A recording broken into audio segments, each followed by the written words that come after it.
Sénégal li ngeen defati bàyyi nag jàmm may ñëwaat bu ngay am ngeen 8 minutes seen taa ma génn te yeddati kilifa rek am ngeen wallaay agi merci beaucoup xanaa Papa Alé Niang mi rek léegi dama toog ay gone yu bari ñëw ci sama vidéo yi ak post yi defoon ak pétition yi lancé woon ak ñoom it ak vidéo patriote yu bari yu nakarlu woon recrutement wu Asma Khadija à la RTS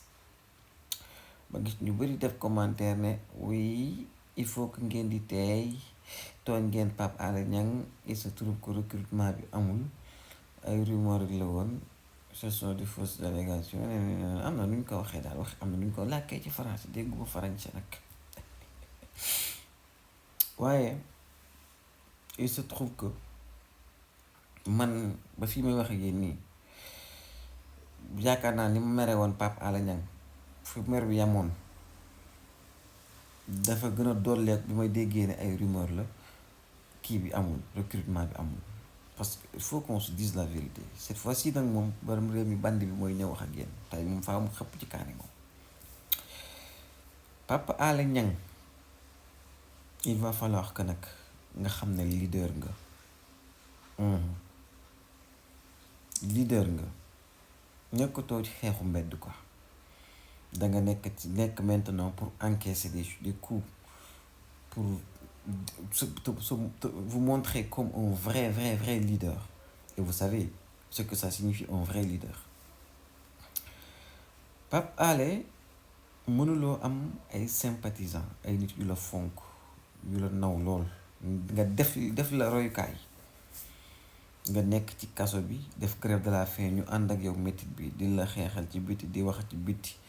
ubbi seen gémmiñ yi tout le temps di wax Macky Sall mënu leen woon dara ba nga génn bañ gañee ñuy continuer di wax ba gañe pouvoir bi ñu jël la table directeur de la RTS ñëpp di tàccu rafetlu ko ne danga ko mérité nga nekk maintenant ci kaw jiite RTS nekk le directeur ay journaux wala média génn wax ne Pape Alé Niang kat recruté na Asma Khadija mu nekk loo xam ne si yow comme man comme sénégalais yépp xam nga ne benn xolu patriote mënul nangu loolu ndax gis na ndaw si ay jaar-jaaram gis na li mu wax lépp nga ne yow yaay yow benn réaction bi nga ciy am en tant que leader c'est def poste nga fermer loo nit ñi seeni gémmiñ daal di focus sur le travail lii bu fekkoon recrutement bi am na wallaahi fi ma ci meemoon ci mer fi laay yem mais ni ma déggee ne rumeur la nekkul lu am li ma la ciy meree mooy ni nga réagiré de façon impulsive ou réagir de manière défensive en tout cas pourquoi alors qu'un vrai leader dans ces circonstances li mu war a def mooy lan évaluer la situation examiner les rumeurs déterminer leur véracité comprendre les faits avant de communiquer wala ngay def benn post et là après tout ça li nga waroon def c'était aussi simple que comme bonjour li nga waroon def mooy li nga xam ne si moom la un vrai leader di def génnee post def directement adressé directement les rumeurs yi ci ñi nga xam ne si ñoo nekkoon di wax wala di kaas ne leen lii kat rumeur def une déclaration pour clarifier les faits boo ko jëree sax nga def live wax ne tey leen ci rumeur yi parce que yéen ñu war a recadrer yéen a war a recadrer ñuy wax yéen a war a leeral ñuy wax yéen a war a être transparent ci lépp bu nit ñi génnee ay rumeur dangaa recruter Asma mais génnal weddi ko poste boobu nga def ni nga ko defee mënoon nga bind ce sont de fausses xawma lan allégations xawma nu ngeen koy làkkee noonu yéen ñi dégg français xawma mais c'était simple comme bonjour de génn weddi ko les patriotes dem passer à autre chose te da nga ciy yëkkati ku doo ci suufee dama bëggoon xam lan nga ci bëggoon gagner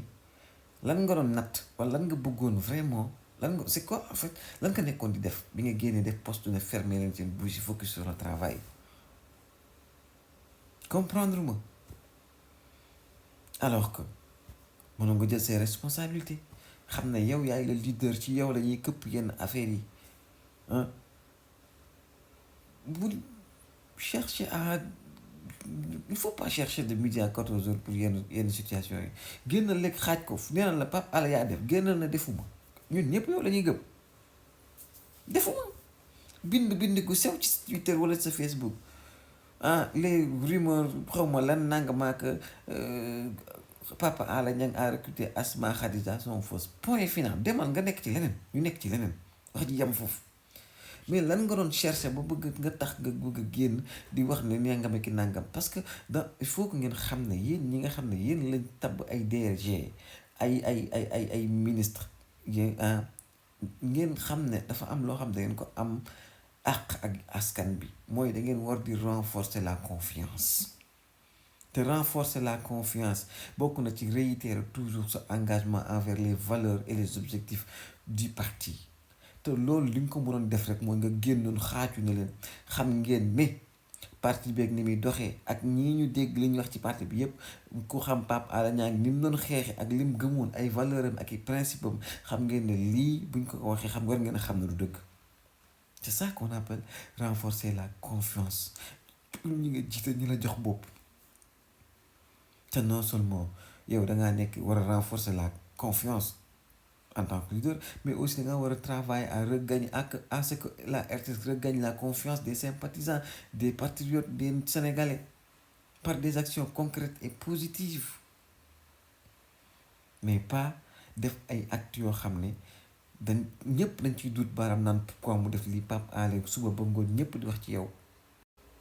te nit ñi li ñuy waxee dañuy am droit wax ko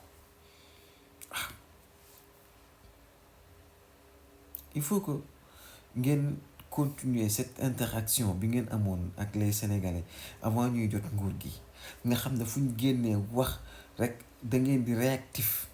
weddi ñu capp ko ci kii bi ci gars yi def leen 72 heures ou quelque chose comme ça on a vu Bougane démb xaw ma waa démb qu'est-ce qu'il a fait daa génn wax ci sac bi tout de suite patriote yi génn démonter ko da ngeen yaakaar ne bu ñu nee Pape Alé Niang dem na yóbbu na asma dañ fi nekk di xaar ba mu am et là nag dama bëggoon leeralal une chose c'est un message lancé à tous les directeurs yi ñu fi nommé yépp message bu fort la leen jeunes yi lancé képp ku ci def loo warul def moom nii la ñuy def taxawee wax la ko parce que ñun dëgg doo mu ñu fi taxaaj wax nekk di wax te tamit liñ nekkoon ba jël nguur gi duñ ko baax liñ nekkoon ba am un projet am ci yaakaar financer ko accompagner ko war koo aar ci la ñuy nekk ba tey ji réussite am ba liñ jaayoon Sénégal yi duñ leen décevoir collectif bi nag ñu ngi fi jeunes yi ëpp audience ci réew mi fii ngeen di gis ñu doon wax ci projet bi chaque jour et des milliers de personnes di leen suivre bu ñu waxee 30 secondes après ay milliers de personnes jot ci ñoo taxaw te chaque jour dossier bu ci nekk danañ ko dugal fi mu war a dugg ba ñoom ñëpp jot ci sañ cee def ay vidéo sañ cee wax donc lu mel nii bu amatee ngal la waaye Papa Alé Niang jëlal sa téléphone bi ni nga defee na fermer leen ci bouche yi transformer ko ak message buy renforcer sa engagement buy renforcer la confiance entre yow ak ñi nga jiite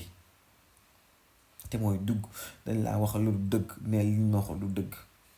dañ ne Pape Alé dem na fii génnal na déw mu ma fa dañ ne Alé def ne di Pape Alé génn sa téléphone ne waxoo jeex na